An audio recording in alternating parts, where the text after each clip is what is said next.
신학의 대중화, 대중의 신학화를 꿈꾼다. 모두를 위한 신학 블록버스터 제23화 시작하도록 하겠습니다.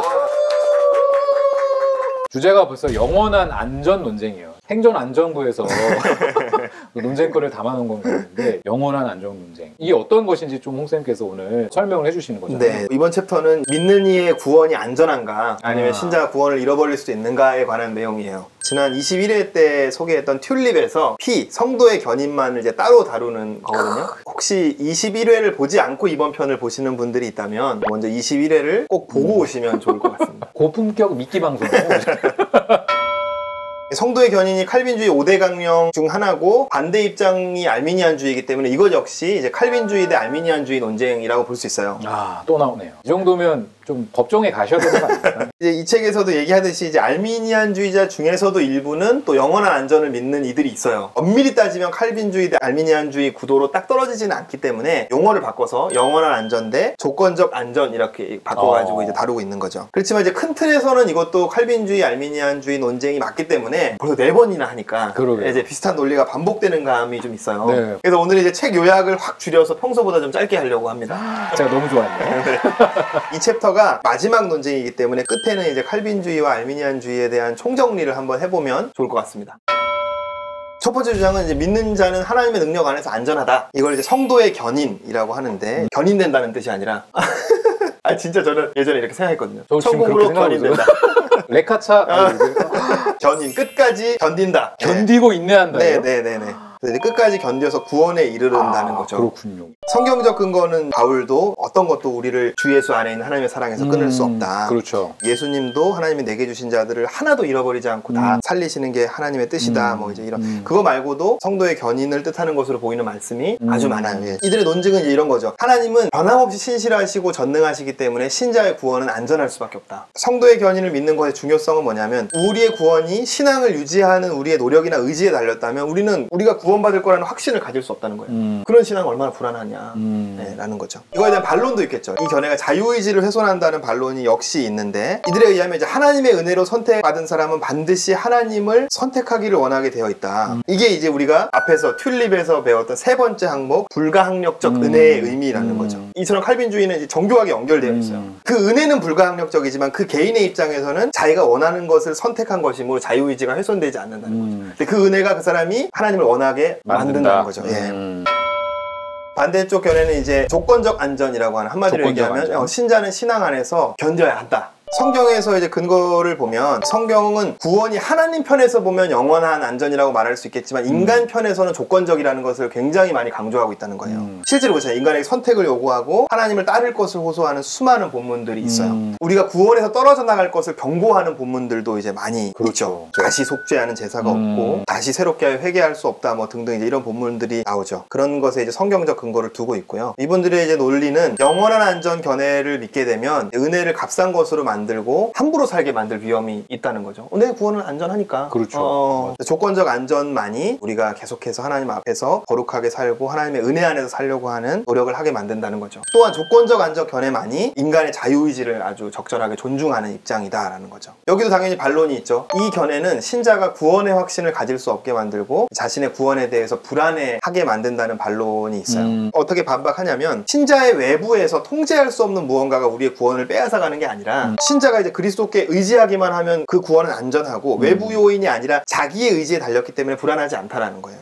이게 저는 아주 제 느낌에는 킬링 파트였는데, 불안하기로 따지면 영원한 안전 견해도 마찬가지라는 거예요. 그들이 장점이라고 주장하는 구원의 확신을 줄 수 없기는 마찬가지다라는 거예요. 실제로 명백히 신앙이 있는 것처럼 보였는데 잃은 것으로 보이는 사례들이 많이 있잖아요. 그런 사례를 설명하기 위해서 영원한 안전 견해에서는 어떻게 하냐면 결과론 입장을 취해요. 결국 신앙을 잃었다면 사실은 그가 구원받은 무리에 속하지 않았다는 것이 드러난 것이라는 거예요. 그럼 생각해보세요. 그렇게 최종 결과에 호소를 하게 되면 내가 지금 믿고 있어도 내가 나중에 신앙을 잃어서 결국 구원받지 않은 무리에 속한 것으로 드러나게 될지 지금 내가 이 순간에 어떻게 알겠냐는 거예요. 그러니까 영원한 안전 견해도 이론상으로는 안전하지 신자에게 실제적인 구원의 확신을 지금 줄 수 없기는 마찬가지라는 거예요. 책에 나온 얘기는 아니지만 덧붙이자면, 오늘날에는 이 구원의 확신이라는 개념 자체에 대해서도 비판적인 성찰의 목소리가 만만치 않게 일어나고 있어요. 그 확신이라는 것이 정말 신자의 삶이 그리스도인답게 되어가는 데 도움이 되느냐는 거죠.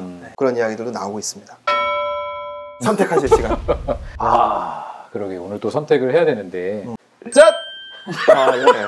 그동안 제가 좀 알미니안 입장에서 좀 많이 얘기를 했었지만 오늘 파트에서는 일단 저는 견인이란 말이 되게 좀 많이 와닿았고요. 새로운 단어를 알게 돼서 어떤 기쁨? 그러니까 그 부분은 분명히 있어요. 너무 우리가 안전하다는 확신에 빠져서 더 이상 죄를 짓지 않으려는 노력을 게을리하는 부분은 분명히 있을 수 있겠다. 이 부분에 대해서는 좀 경각심은 좀 가져야 되지만 그래도 확실히 하나님의 구원은 영원하다는 부분에서 좀 큰 울타리가 있어야 네. 내가 좀 제대로 신앙생활을 할 수 있지 않을까라는 생각을 좀 해보면서 그래서 저는 오늘 1번을 선택했는데 여러분들은 다른 의견들이 또 많이 있을 거라고 생각이 들고 보이시죠? 네, 같이 투표할 수 있는 창을 저희가 마련했으니까 여러분의 의견도 함께 좀 공유를 부탁을 드립니다. 앞서 말해주신 것처럼 칼빈주의와 알미니안주의 이제는 좀 한번 뽀개주겠다, 정리해주겠다 홍쌤께서 네. 준비하셨다고 들었어요. 네. 이 책에서 막 4번이나 나오다 보니까 맞아요. 도대체 뭐 얼마나 중요한 거고 언제 좀 그런 논쟁이 있었던 또 거냐. 어떤 건 또 되게 비슷한 말인 것 같기도 하고 네, 그런 생각이 있을 것 같아요. 논쟁의 역사를 좀 간략하게 정리해 볼게요. 예전에 제가 다른 편에서 신학의 역사를 두 가지 대립되는 개념 사이의 진자운동으로 보는 것이 이제 이해에 도움이 된다라고 이야기한 적이 있는데 이 논쟁의 역사도 하나님의 주권과 인간의 자유의지 중에 무엇을 강조하느냐의 진자운동이라고 보면 될 것 같아요. 이런 용어는 쓰지 않았을지라도 시작은 역시 아우구스티누스에서 시작되는 것으로 볼 수 있어요. 아우구스티누스가 인간의 자유의지를 극단적으로 강조했던 펠라기우스와 논쟁을 하면서 그 반작용으로 하나님의 주권을 굉장히 강하게 강조하게 된 거죠. 그래서 무조건적인 예정 교리를 이제 주장했어요. 하나님은 구원받으실 일을 미리 정해 놓으셨다. 이 당시로서 파격적이었기 때문에 이제 아우구스티누스의 추종자들 중에서도 이 주장에 대해서만은 꽤 많은 반대가 있었어요. 아우구스티누스의 예정 교리는 이제 가톨릭 교회에서도 공식적으로 받아들여지지는 않았고요. 근데 이제 이 1000년 동안 큰 주목을 받지 못하던 교리를 발굴해서 개혁주의 신학의 핵심 교리로 만든 게 바로 칼뱅인 거죠. 1000년이 넘는 간격이 있었는데 어거스틴과 칼뱅의 교리 사이에 굉장히 많은 유사성이 있어요. 굉장히 흥미로운 지점이에요. 그래서 현대에도 보면 아우구스티누스주의자와 칼빈주의자가 교집합이 굉장히 넓어요. 그러자 이제 다시 인간의 자유의지 쪽으로 당기는 이제 반작용이 일어나죠. 이게 아르미니우스죠. 칼뱅보다 약간 후대의 인물인데 이분이 자유의지를 강조하는 구원관을 발전시키게 되죠. 네덜란드 사람인데 이 알미니우스로 인해서 네덜란드의 신학적인 갈등이 커지게 되고 그걸 해결하기 위해서 도르트 총회라는 총회가 열렸어요. 여기서 튤립을 개혁주의의 핵심 교리로 확정하고 이제 알미니안주의를 이단으로 정죄했던 거죠. 저 계속 알미니안을 선택했었는데 네네네. 그러나 이제 알미니안주의는 이단으로 정죄해서 폐기되지 않고 사실 개신교 내 여러 교단으로 퍼져나가게 돼요.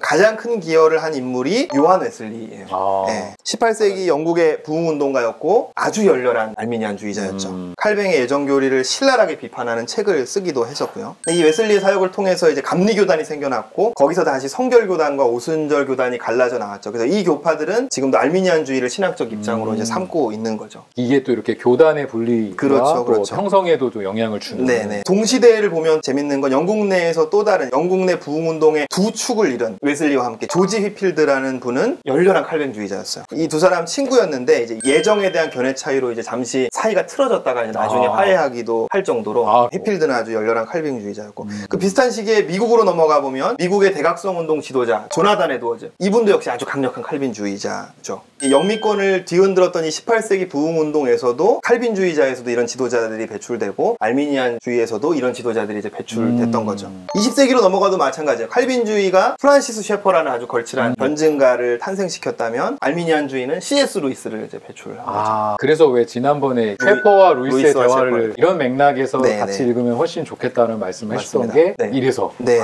이렇게 칼빈주의와 알미니안주의는 근현대 개신교를 형성했던 위대한 인물들을 배출해가면서 지금까지 사실 공존하고 있는 거죠. 싸우다 정들면서 이렇게 공존하고 있는 거예요. 네. 최근에는 이 칼빈주의와 알미니안주의 각각에서 아주 새로운 흐름들이 일어나고 있어요. 칼빈주의의 갱신은 한때 이제 새로운 칼빈주의라고 불렸던 흐름. 알버트 몰러, D.A. 카슨, 존 파이퍼. 존 파이퍼 목사님 들어봤죠. 이런 분들이 이끌었던 활력이죠. 근데 이쪽도 요즘은 좀 주춤하고 요즘 가장 주목받는 흐름은 단연 급진정통주의예요. 그동안 칼빈주의자들이 보여줬던 한계가 뭐냐면 자기 교리 체계에 빠져서 굉장히 경직되고 폐쇄적인 모습 그리고 다른 입장들과 소통하기가 어려운 소통불능의 모습들이 좀 이제 칼빈주의자들의 한계였어요. 근데 거기에 비해서 그래서 급진정통주의는 이제 다른 세계관이나 다른 철학과도 이제 교류하는데 전혀 거침이 없어요. 그런 활발한 교류를 통해서 어거스틴과 칼빈의 사상이 우리 시대에도 여전히 매우 유효하다는 것을 이제 보여주려고 하는 거죠. 그래서 한마디로 얘기하면은 아주 힙해진 어거스틴주의 그리고 칼빈주의. 예. 알미니안주의 안에서도 이제 갱신들이 일어나고 있는데 그 중에 하나가 우리가 앞서 배웠던 열린 유신론이에요.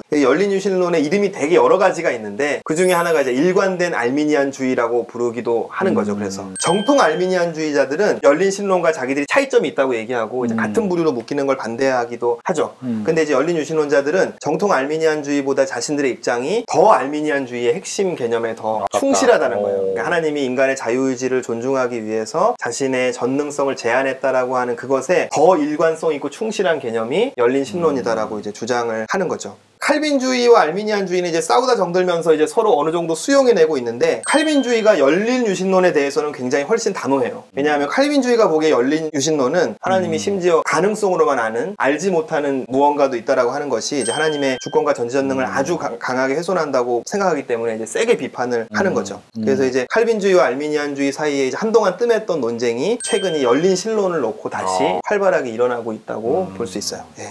둘이 사이가 안 좋아서 치고받고 싸운 게 아니라 깊은 이런 고민 속에서 이렇게 일어나는 어떤 논쟁이라는 게 좀 많이 들어오는 것 같아요. 하나님의 주권과 인간의 자유의지, 성경은 둘 다 얘기하고 있고 이들도 둘 다 믿지만 그 중에 어느 것을 더 강조하느냐에 따라서 이제 흘러내려온 논쟁의 역사인 거죠.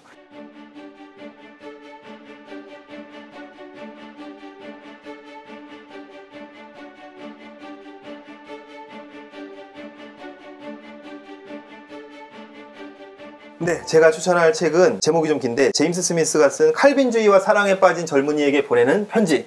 책이에요. 네, 그렇군요. 칼빈주의와 알미니안주의 논쟁을 마무리하면서 칼빈주의의 가장 최근의 모습, 현재의 모습을 보여주는 책을 이제 추천하려고 해요. 예전에 그 스프롤 책을 제가 소개할 때 이게 고전적 칼빈주의고 젊은 칼빈주의는 나중에 소개하겠다 이렇게 얘기했었는데 이게 그 책이에요. 제임스 스미스는 요즘 가장 핫한 칼빈주의자고 급진 정통주의자인데요. 이 책은 이제 제목처럼 저자가 열렬하게 칼빈주의와 사랑에 빠진 가상의 청년에게 쓴 편지 형식의 글이에요. 얇은 책이지만 내용이 되게 좋고요. 칼빈주의의 역사도 간략하게 다루고 또 칼빈주의가 된다는 것의 의미가 무엇인지 칼빈주의자가 빠지기 쉬운 함정이 무엇인지 이렇게 조목조목 짚어가면서 좋은 칼빈주의자가 되자라고 이제 초청하는 그런 책이에요. 스스로를 칼빈주의자라고 생각하시는 분들 중에서 아직 이 책을 안 읽으신 분들은 한번 읽어보시면 큰 도움이 될 겁니다. 칼사빠 아니에요, 칼사빠. 일단 뭐 얇다니까 네. 마음이 많이 동합니다. 네.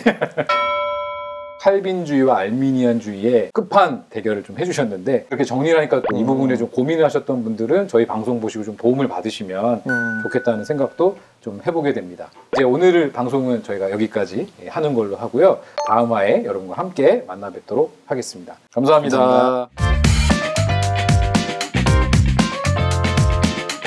감사합니다.